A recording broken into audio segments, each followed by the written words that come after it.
Okay, the clock says 5 o'clock. If everybody heard the clock. Call the meeting to order of the Health and Human Services Board on August 16th at the St. Croix County Government Center. Roll call.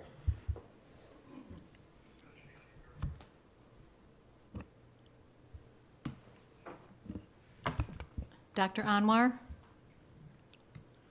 Julie Smith? She's excused. Lisa Lind? Present. Sean Anderson? Present. Kathy Leaf? Present. Dave Osnes? Present. Greg Telejohn? Present. Mike Barkalow? Present. Deb Lindeman? Present. Minutes have been circulated. If there's any corrections or whatever, minutes will stand as. I can't talk tonight. Never talk anyway. No. Is there any changes to the minutes? They'll stand approved as presented. Is there public comment tonight? Is there anybody in the public that would like to comment? No public comment. Okay. We're going to move the agenda around a little bit. Veterans presentation will be second. Okay. But first we'll have Health and Human Services monthly financials. Okay. Financials are included in the packet. We did just get our audit entries back from the audit that's been going on, so those journal entries will be reflected in next month. So as of next month, we'll actually have final 2022 numbers. So changes to come for one more month on those. Other than that, just looking at our trends, where we are of July of this year to July of last year, everything is actually very similar. We do continue with the trends in purchase services, both behavioral health and children's services, are trending high, but we are monitoring that and making adjustments as we can. Other than that, I really don't have anything to point out.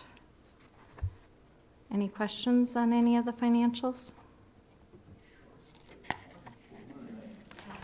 That's the way we like it. No more questions? Okay. Great. Phil, you're up. Thank you very much. I have just wanted to beat the dead horse that I have been for the last about two months about the Veterans Benefits Expo that we're going to be having. Hope that everybody has heard of it, but definitely do want to pass some things out and just kind of discuss what it is that we're going to be doing. So I'll go ahead and pass some of these down. We also have a schedule that's going to be taking place at New Richmond, and I just wanted to give a brief update on where we're at. So the event is going to be going on the 13th and the 14th, and it's a Veterans Benefits Expo. And what we're going to be doing is from noon until 8, we're going to have it on Wednesday. There's going to be food happening over at the American Legion, and there's going to be booths and events and exhibits that are going to be taking place at the Armory.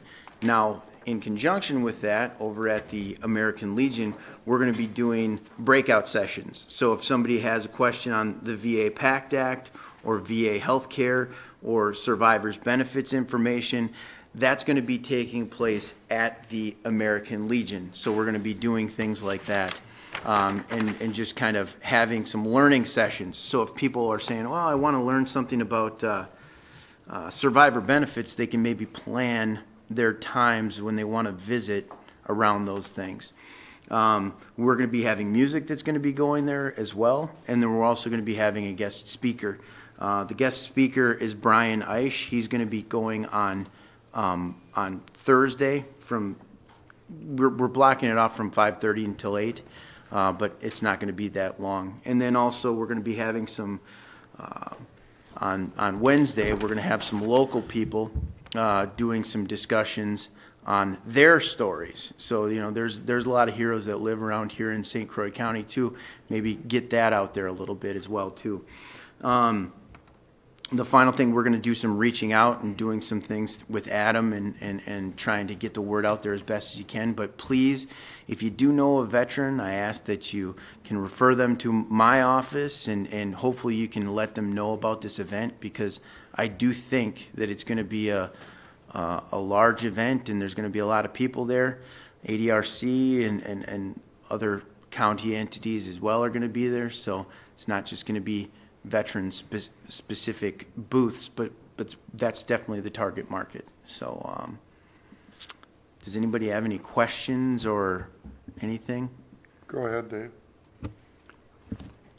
Phil, for the vets that don't have any form of transportation, are you guys going to be able to provide transportation for some of those folks to get to this event? That's my first question. Could do the best that we can. If they contact our office, we'll do everything that we can to try to find something or in some form or fashion, for sure.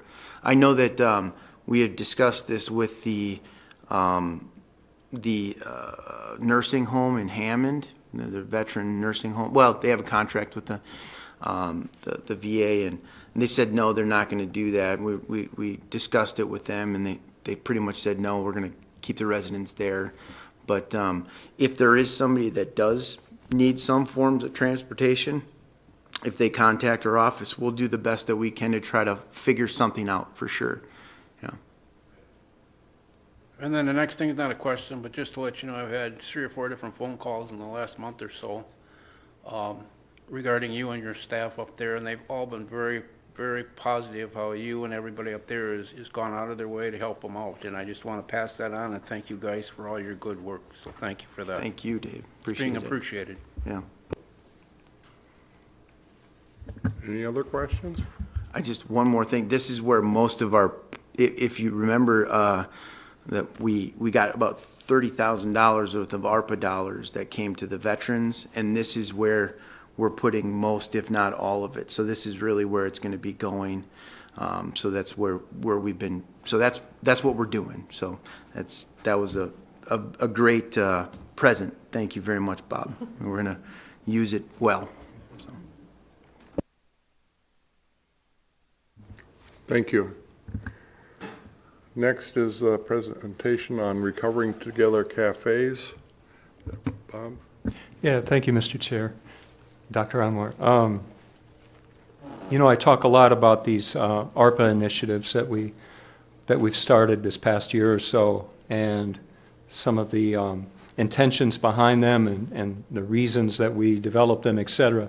But I thought it might be nice to hear from the people actually doing some of this work, so you could hear from them directly, some of the staff that do this work, hear from them directly and better understand the impact that the work they're doing is having on our community.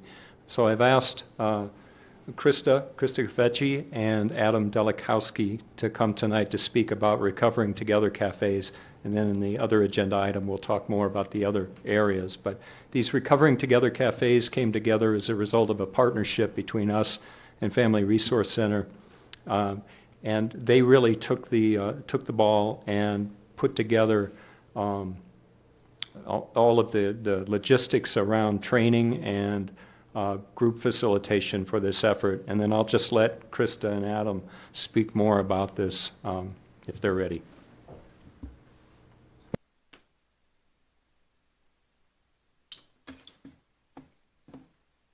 Thank you, Bob. Okay. Thank you, Bob, for the introduction. Thank you all for having us here tonight. So my name is Adam. I'm actually with CCS, but we'll kind of talk about our role in the cafes here in a second. And this is Krista. She can introduce herself when she gets to her part if she wants to. But basically, I wanted to take a minute and just kind of give you some kind of introductory points. Krista is going to talk about kind of the cafes, what the structure looks like, and what the experience is like. And then we kind of have a couple of anecdotes and things to share. And if there are questions from the board, we're happy to take those as well once we're all done. So the Recovering Together Cafes are really at their core, it's an experience for folks that are in recovery of any type.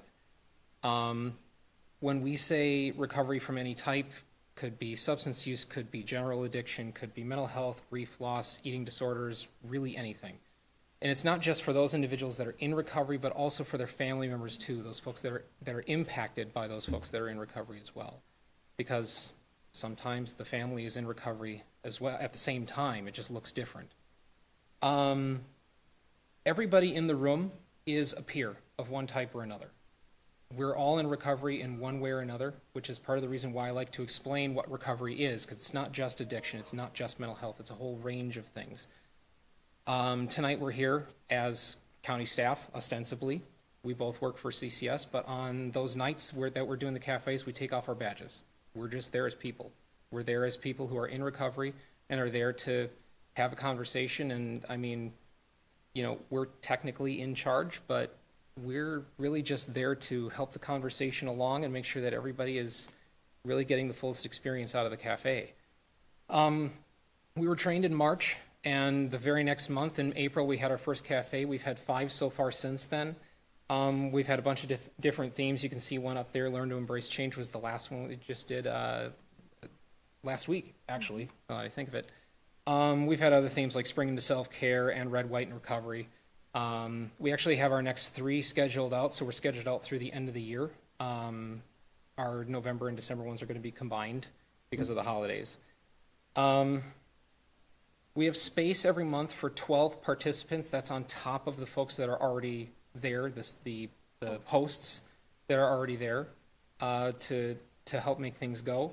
We've so far had a pretty good mix of folks that have been coming. We've had some folks with really young kids. We've had some folks with older kids. We've had folks that they're older, they have either adult children or no children at all. So it's been a really great mix of people. We've had some folks come back multiple times. I think we wish we would had more people that would come back multiple times, but you know, schedules are kind of tricky, and we've kind of experimented with that. We've been working on trying to fine tune when do we do it during the day. We've tried some early ones, we've tried some later ones. We're trying different days of the week, trying to suss out really what can we do to get the most people there. For folks that come, we have childcare provided by the FRC. We're in 171, 172 at the services center, so it's really convenient because we can put up that divider and the kids are right next door, you know, if they need mom and dad or whoever. We always have a meal of some type, and that's how we start. It's the icebreaker. We come in, we have a meal, we talk amongst ourselves and just get ourselves ready to get into the cafe itself. Those that are participating from the community get a $10 gift card, gas card, excuse me. And then there is a basket that we put together, a simple basket with it's kind of a raffle. We give out cards, and whoever has the joker at the end of the night gets to take home the basket. So, let's see here. Typically, we have 1 or 2 main hosts. These are the folks that are up front talking about, here's what we're going to be doing, here's the order, here's where they'll describe the domains and whatnot that we'll talk about in a second. And then we have 2 or 3 table hosts, and those are the folks that are at the table. Their main job is to kind of enforce the agreements that we have, which we'll talk about more in a second. But really, they're there also to be a participant in the discussion.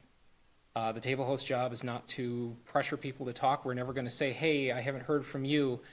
We're just there to be in the experience and make sure that everybody's living up to the agreements and we're having a good, healthy, productive discussion about what we're talking about.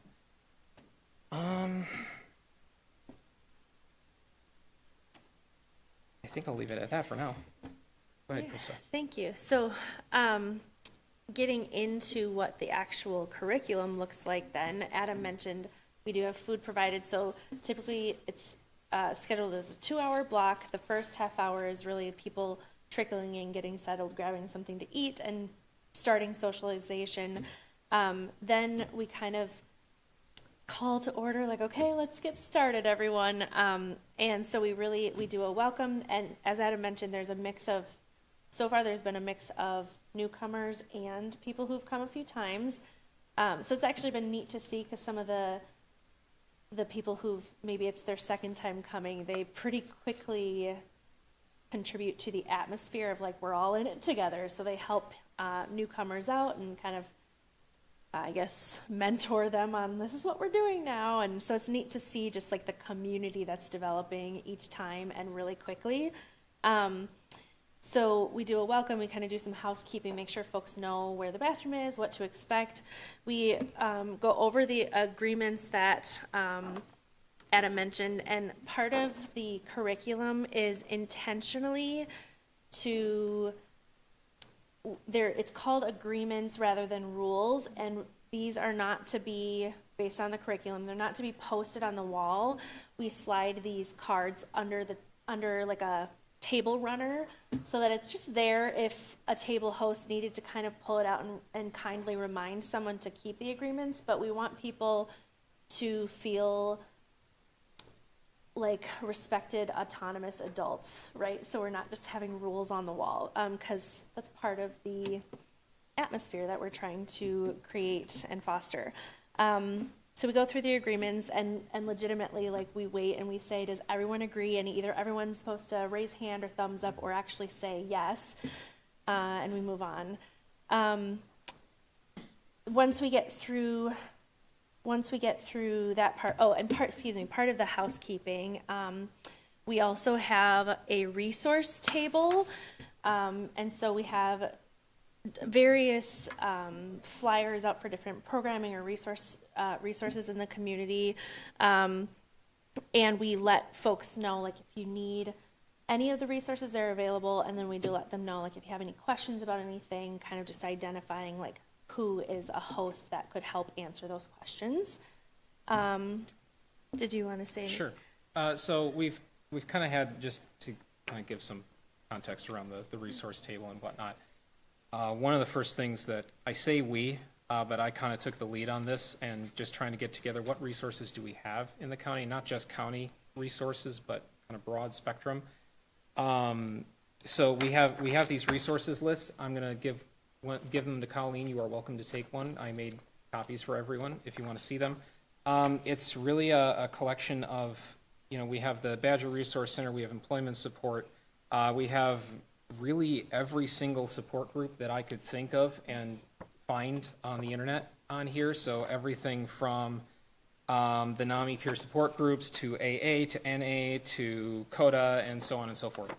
So this has been a really valuable resource for us, and we do have it available at every single meeting that we have. We also have had some flyers on like sensory sensitivities, how to deal with that, how to handle meltdowns both with yourself and your kids and that kind of thing.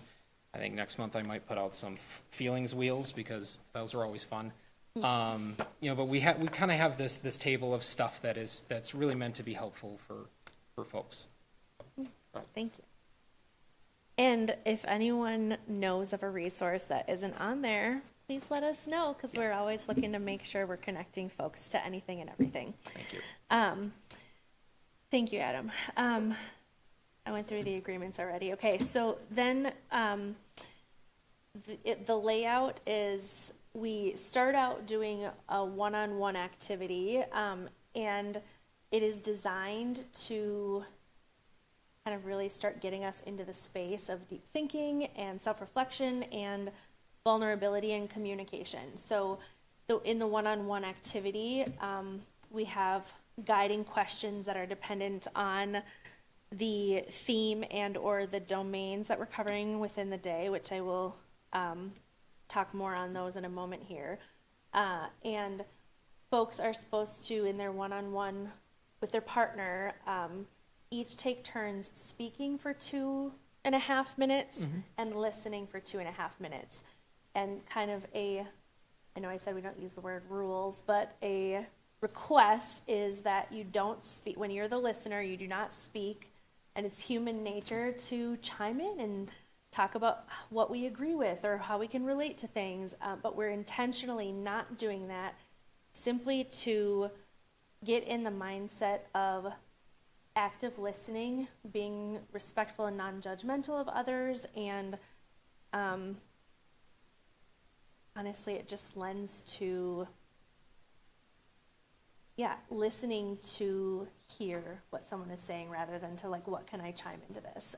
So it's really neat, and oftentimes after each activity, there's an opportunity for real-time reflection within the cafes, and so there's a lot of really positive feedback about that. Like, people are talking about how it's really awkward at first, but then if they've been coming a few times, they're like, it's not as awkward now. It's starting to feel more natural to just, and comfortable to just listen to someone. And it also, other feedback is some of these folks, like we said, have kids at home, varying ages, so they get to talk without being interrupted. And people have said that feels really empowering and feels really good too. So that's been really neat to see that. Then again, we come together as a group, kind of reflect on that. Then we break out into, I'm going to talk about the domains a little bit here. We break out into larger groups where, as you can see, I think it's on the flyer, maybe it's not. In August, so last week, we covered mental, emotional, and environmental, and we covered 2 domains. And I'm going to talk about the domains. There are 6 of them. Thank you, yes. It was environment, mental, and emotional. Perfect. We just didn't name it exactly. So there are 6 of them total: mental and emotional, environmental, social, financial, spiritual, and physical. And the curriculum is designed to focus on 2 at each cafe to really take a deeper dive into that subject matter. So so at the start of the cafe, we kind of identify, here are the 2 we're focusing on this month. And we give kind of examples of things. So I'll give an example.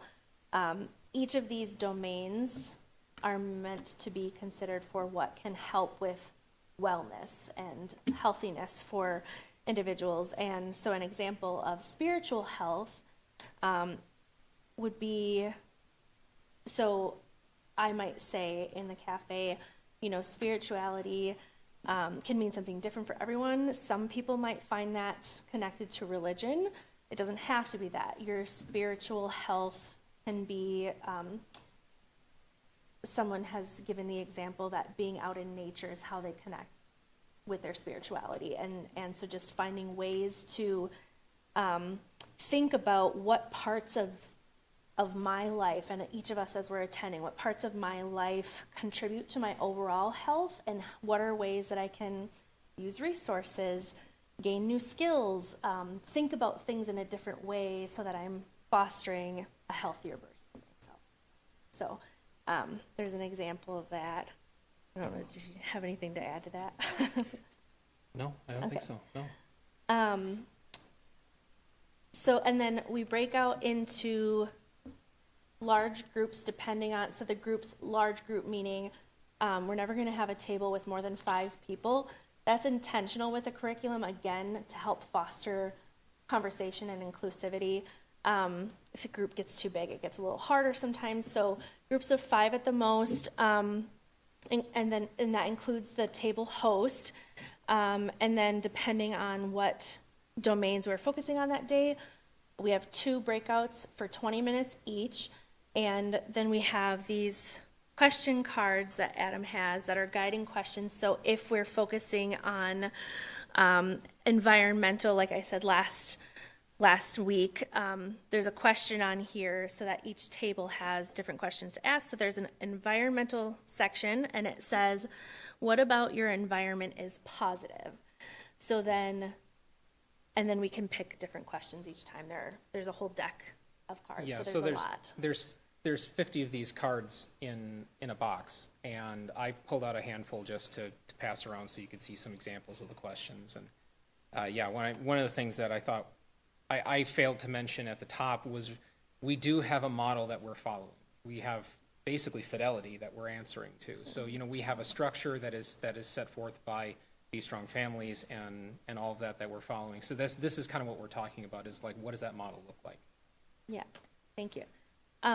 So then, as I mentioned that question, each table, so for each domain, so I'll focus on environmental, there are 3 questions, and we try to pick maybe like not as deep-rooted questions, and maybe like a medium intense question, and then like a more deep question, so that people can have a little say in what they're prepared to show up for that day. So maybe they are only able to be a little bit more surfacey with how they're comfortable with opening up.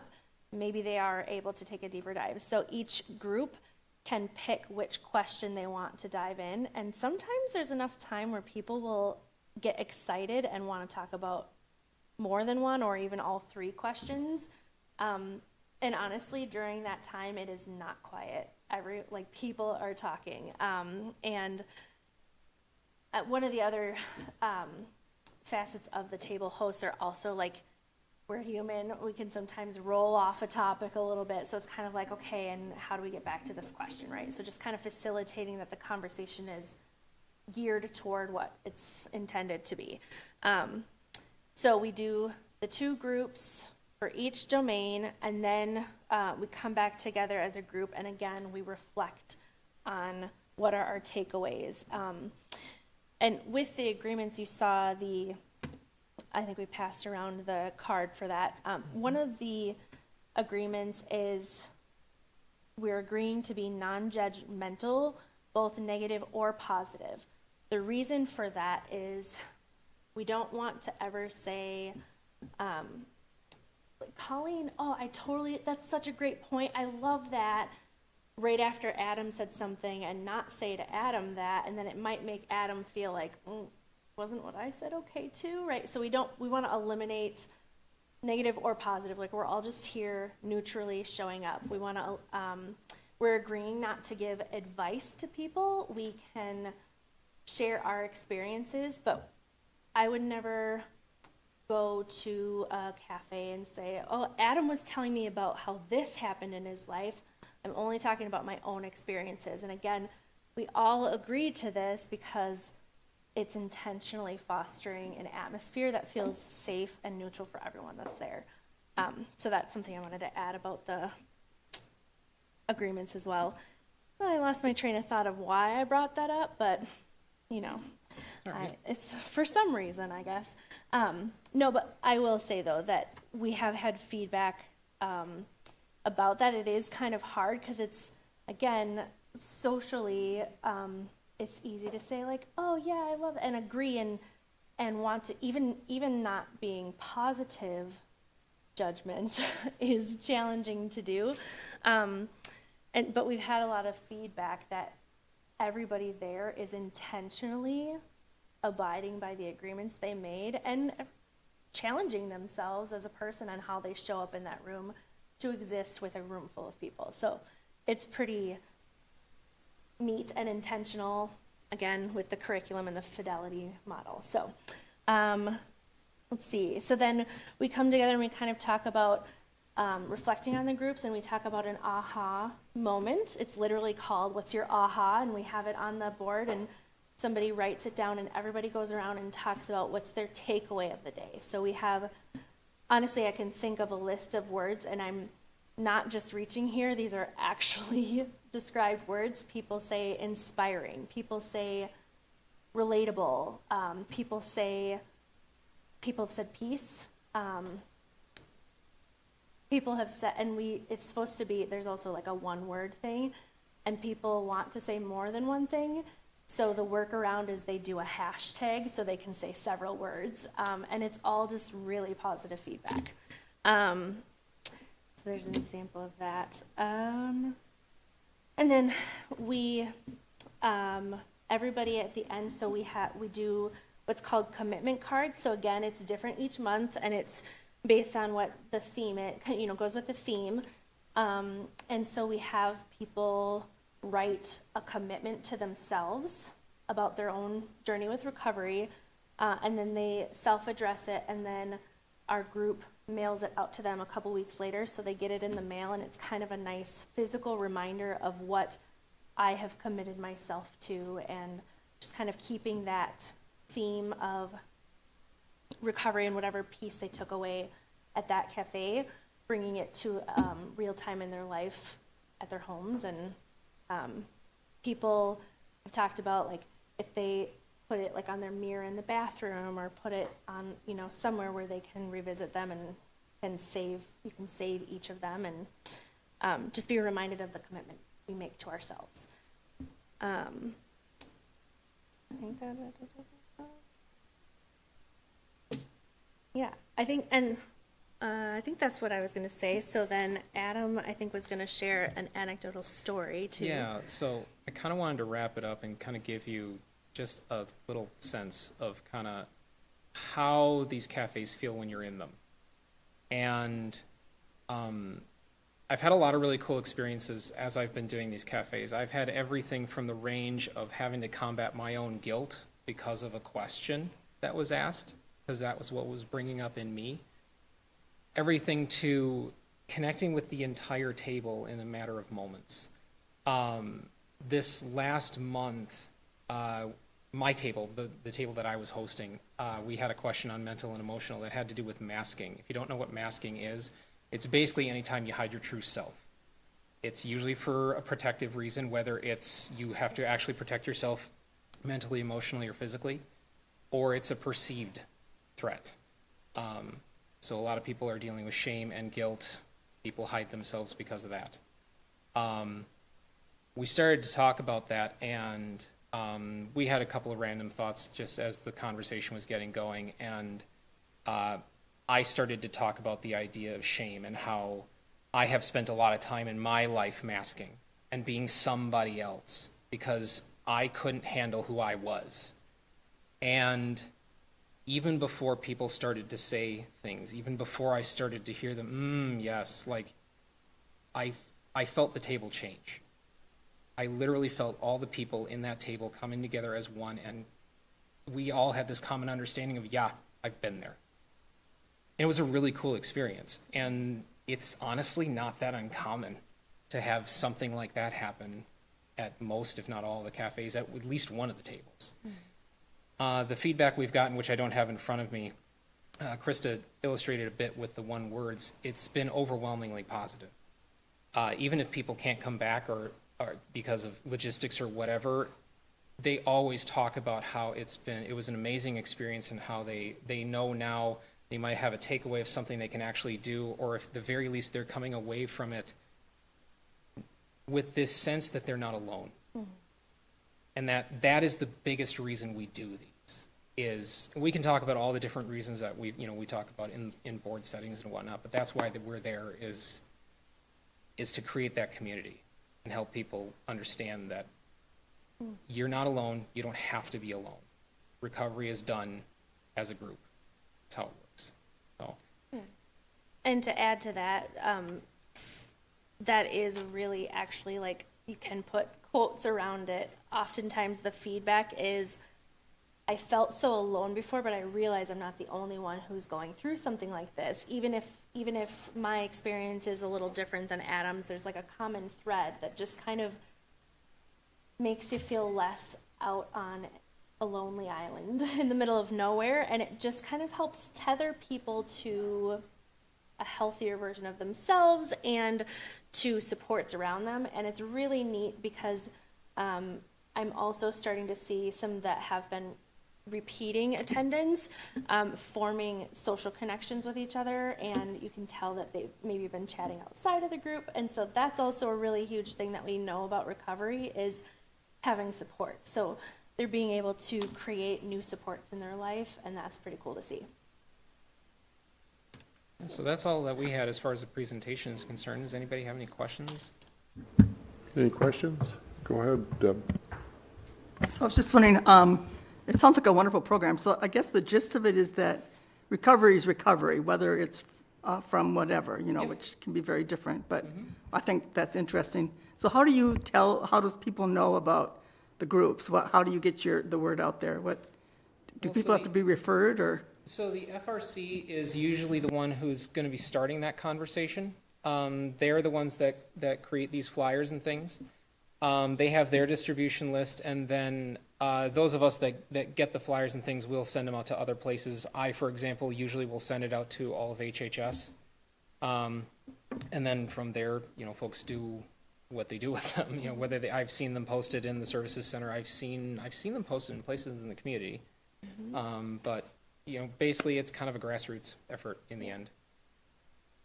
And if I can add to that too, so there is on the flyer, there's like the scan code there to register. So we keep reminding folks of it until either we get to the day or registration is filled. And then we also email the flyers out to the people who've already come because they provide their contact information. So trying to help get people to return. And then in my role I work with the CCS program. So we have weekly staff meetings. So Adam and I also talk about it there in our staff meetings. And I have encouraged some of my recipients to participate as well. And I did have one come twice. So hopefully they come again. So it's word of mouth, and it's new enough. We've got 5 in the books, but it is new enough that it kind of takes some time to get the word out.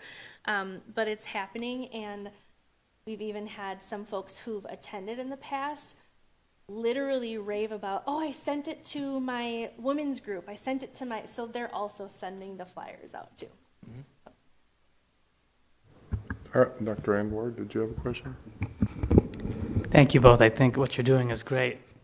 I treat a lot of patients with addiction, and sometimes the most difficult part is to prevent yourself from relapsing, and finding support in your community is sometimes just as effective, if not more, than some medications we have. I do have a lot of patients as well as community members with small children.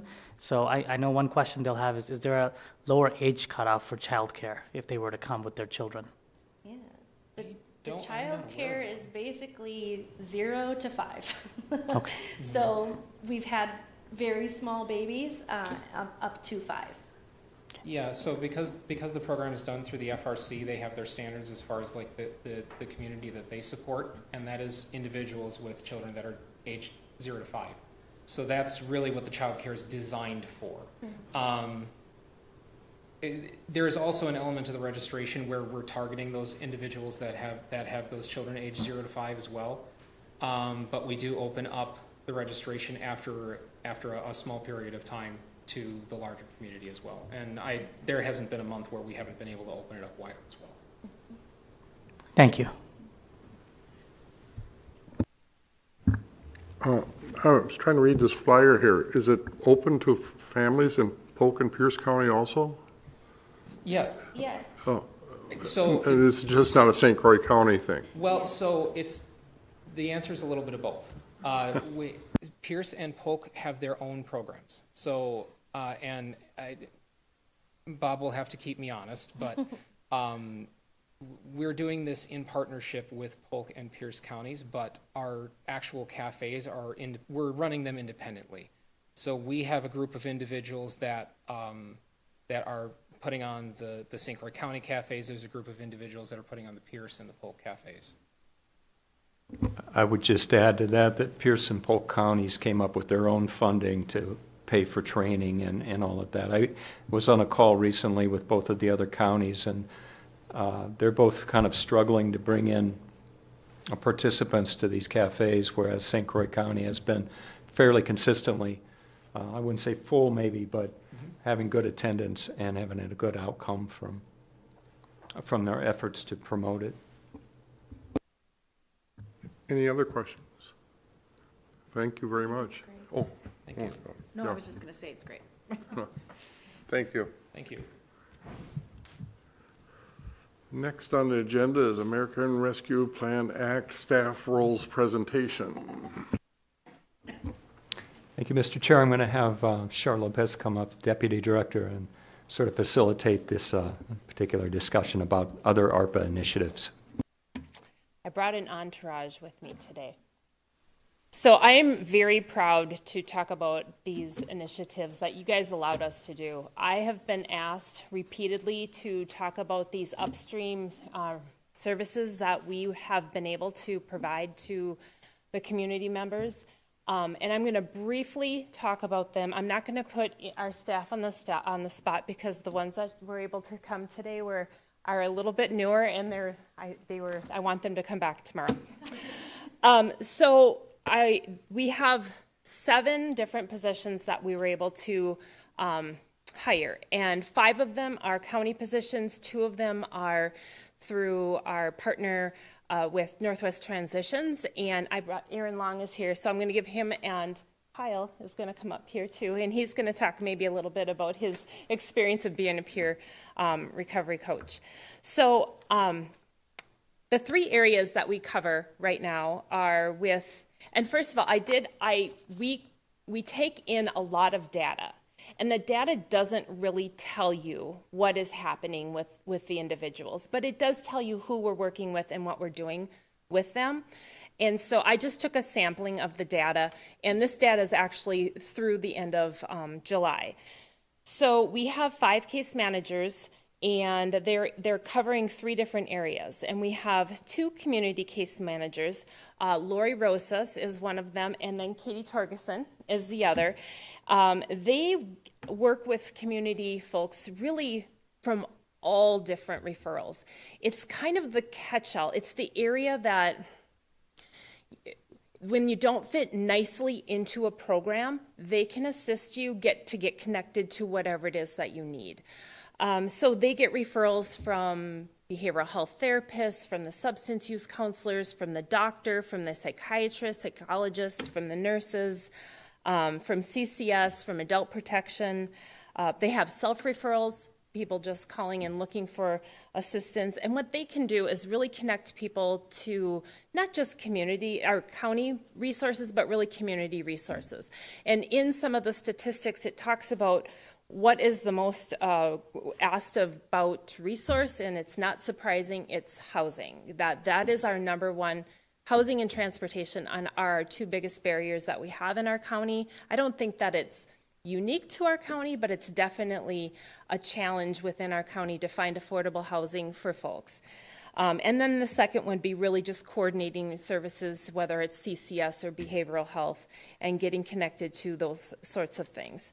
The second area is we have our law enforcement co-responders, and I have Eric Hoagie with me, and actually Nate Cundiff is out on a call, so he wasn't able to be here. So one of the things with the co-responders, you'll see he has a soft uniform, so when he shows up on scene, he's called, he has a radio from Communications Center. They'll call him. He has push notification on his phone as well, so they'll let him know this is the synopsis of what's happening. Can you come on scene? Generally, they're quick on scene, so they'll know right away if they want the co-responder to show up. And they are working side by side with law enforcement, but really when they come on scene, it's really their scene. As long as the scene is safe and they do their crisis assessment, they'll work with the family to come up with the least restrictive, most appropriate placement. And if the scene is safe, law enforcement can leave, and then they can just work with the family or the person in crisis. It isn't often. It's an exception to the rule when there is an emergency detention required, and that's when law enforcement has to be involved. And then we have the third one is our government center case manager. So originally we had this under behavioral health. It's still under behavioral health, but I've been working in partnership with Phil Golly and Justice Services. So Phil, we've just kind of tweaked a little bit how we're working, that person is working within the government center, but they're still here as the case manager, assisting in doing all of those same things that those community case managers can do, getting people connected to resources. And Cara Abert is our newest case manager in the government center. I did speak a little bit about, so Northwest Transition, so I'm going to have Aaron Long talk a little bit about Northwest Transition partnership that we have for peer support. Northwest Transitions partners with us on a lot of things. They're long-term partners, and they provide us with some much-needed programming, and one of them is to contracted with the peer support. So if you want to talk a little about it. Sure. He was great under the bus, Shark. And Kyle. This is Kyle. We have 2 peer support specialists. One is Sophie Hansen, who wasn't able to be here. And actually, incidentally, Sophie is connected with the Recovery Cafe as well. Mm-hmm. And Kyle Van Blarkum, and he is connected with the Pierce County Recovery Cafe as well. So, all right. I told Kyle he didn't have to talk, but I'm Aaron Long. I'm the program director for Transitions, part of Northwest Passage, and we've been partnered with the county since 2012, at least with our residential program. It's interesting. We've been in contact, in conversation with Shar and Bob, and about the ARPA positions, and can we hire and maintain or employ peer support specialists. It's been a conversation that we've had for years on how we can implement peers into the county. The funding has always been, where does that come from to support those positions? And now with the ARPA funds, we've been able to finally have a mechanism to bring peers in. And so I'm not a peer specialist, but the difference that separates, me in an administrative role from our peers, Sophie and Kyle, they're individuals with lived experience in the mental health and substance use system. They've got lived experience working with those challenges to find recovery while working through all those issues. More importantly, they found a way to thrive amid those challenges and with those lifelong challenges to be able to maintain their own recovery.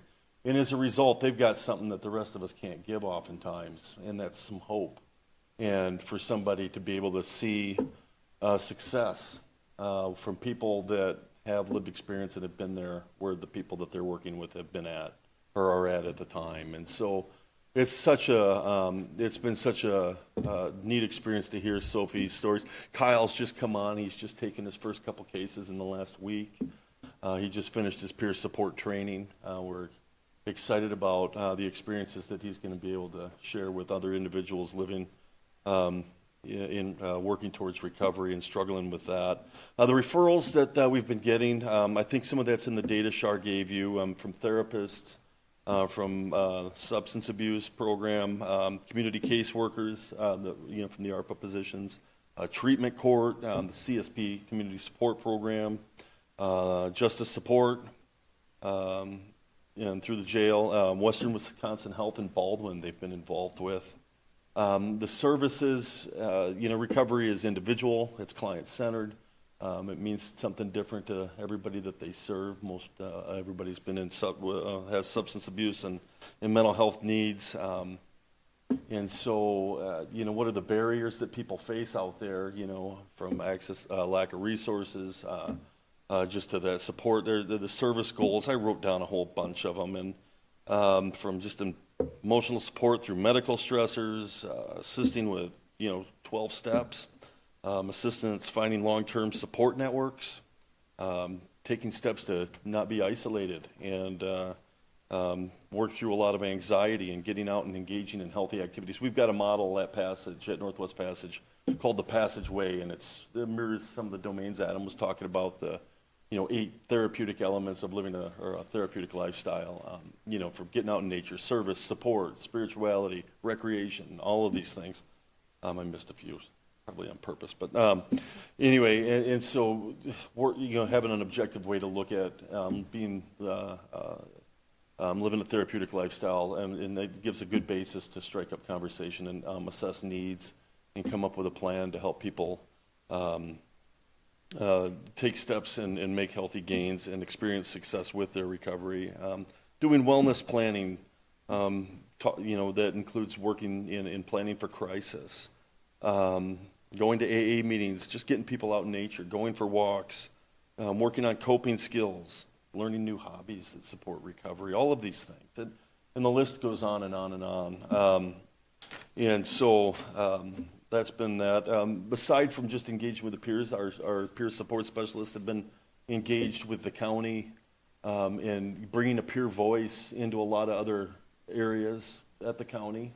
I know Sophie had a huge part with you, Bob, as far as working with the mental health symposium and presenting there. I don't know if anybody was able to catch that. Working with being on the criminal justice committee and going to those meetings, being in a lot of the behavioral health meetings, just so a lot of the staff in various programs at the county level have an opportunity to, they've got the opportunity to bring the peer voice into those meetings, but also make themselves available, again, to spark referrals. Going to the SUD meetings, the St. Croix County SUD provider meetings, recovery together cafes, as Shar mentioned. I'm working at Western Wisconsin Health, and I'm probably missing a few others. I know Sophie's been pretty busy. In all of that, the impact, and I called Sophie. She didn't answer because she was probably being dragged behind a boat on a tube. She called me back. What? I'm off it.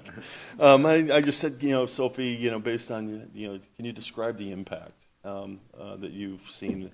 And, and I tried to quote this.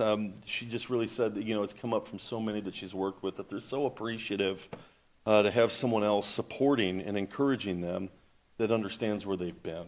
That's not a provider, that's not a social worker, a case manager, a therapist, et cetera. It's a mutual relationship, and it's been such a beneficial service for so many. I think we had 36 last year. I haven't made the count for active referrals, but it's, how many do you got, 4 or 5 now? 3. 3? Okay, I overestimated.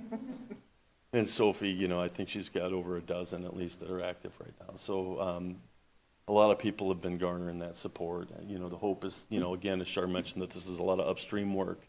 There's not a lot of barriers to them being able to provide service across a lot of different programs and areas upstream from, getting enrolled in various programs. And so what's the impact on crisis and all of these things? It's assumed that it's there, and it's been wonderful for them to be a part of that. We found 2 really good peer support specialists, and for that I'm really thankful. It's been such a battle finding staff and across our group home and all of those things these days. And so to hit the hail on the head twice has been, well, we're blessed. So, any questions about peer support? Sure. One question, a great job, by the way. I noticed that in this pie chart you have peer support. Apparently, there's significantly more females that are served than males. Yeah. Is there anything you're doing to address that, or anything anyone can do? Well, no, but yes. Well, there's some assumptions, but one of the things too is early on when we started this, we had a person that identified as a male as a peer support specialist, and he took on more male cases. There's been some just for various boundary and safety concerns that, the referrals are hoping for a male peer support specialist. I know there's been talk about bringing Sophie and Kyle down into the jails at one time, but they're looking for a male to be able to start some of that programming up with peers there. So I don't know if that, has much to do with it at all. I often wonder, just in my own experience with mental health, if how many of us guys are really gung-ho about engaging in service, and asking for help, and I don't know. I specifically asked Sophie that, why she thought that, and she said it's because in the recovery world, more women are more apt to ask for that additional piece. But yeah, it's a good question. Thank you. I know it's a tough one to answer. Any other questions?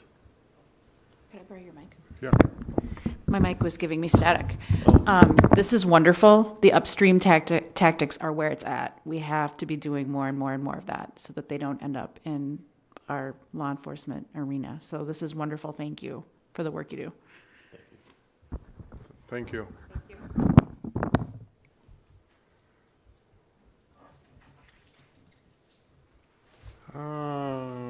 That's it for business items.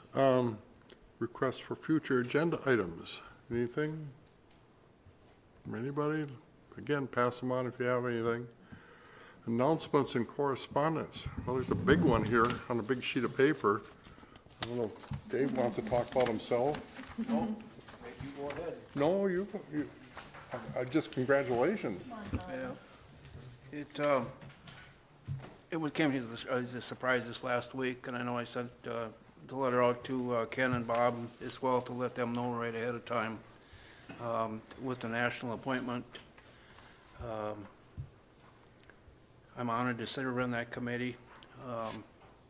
As a matter of fact, just to let you know, the other thing that I didn't include on there was the This particular committee is charged with all matters pertaining to children's issues, foster care, public assistance and income support, services to senior centers, seniors, individuals with disabilities, the immigration policy, social services, and elementary, secondary, and post-secondary education. So it takes in a very broad area. And I'll be happy to let Ken and Bob know as we're moving forward some of the good things that that we're working on and that will be coming down our way. So it just, I think it gives us a little bit of insight on what's going on coming from the feds. So thank you. Well, thank you. Congratulations. Any other correspondence or announcements, Bob? Just a couple, Mr. Chair. I just wanted to also just thank the staff and Aaron from Northwest Transitions for coming tonight and presenting on the work that they're doing, and I'm glad I think it had the impact that I hoped it would, that you could see the actual faces of our staff doing the work and the kinds of impacts that they're having for our public. But I wanted to announce this as a draft press release, but the Department of Agriculture awarded our Women, Infants, and Children's program the Gold Award for, let me read it so I get it right here. This award, it's the USDA Breastfeeding Award of Excellence during Breastfeeding Month, and it goes to our WIC staff. This award recognizes local supplemental nutrition program for women, infants, and children, WIC, agencies that have provided exemplary breastfeeding promotion and support activities with the goal of increasing breastfeeding among WIC participants. So congratulations to them. I don't think the official press release is out yet, but I wanted to acknowledge them. And the other thing I was going to mention was that we were just awarded a year 2 state opioid response grant for about $260,000 that will go from, I think, October 1st to September 30th of '24. That will help us continue some of the efforts we've already started with our response to the opioid epidemic. I believe there were 2 overdose deaths just recently in St. Croix County. And we have to complete some application material and do a new budget for the next year to show how we're going to spend that money. But a lot of it goes towards medication-assisted treatment. It goes towards paying for treatment costs for people with amphetamine or opioid use disorder, and a bunch of other things, wraparound service areas. So we're happy to see that we got year 2 funding just announced the other day. So thank you. Thank you. Anybody else? No. Our date of our next meeting is Wednesday, September 20th. And we are adjourned. Thank you, everyone.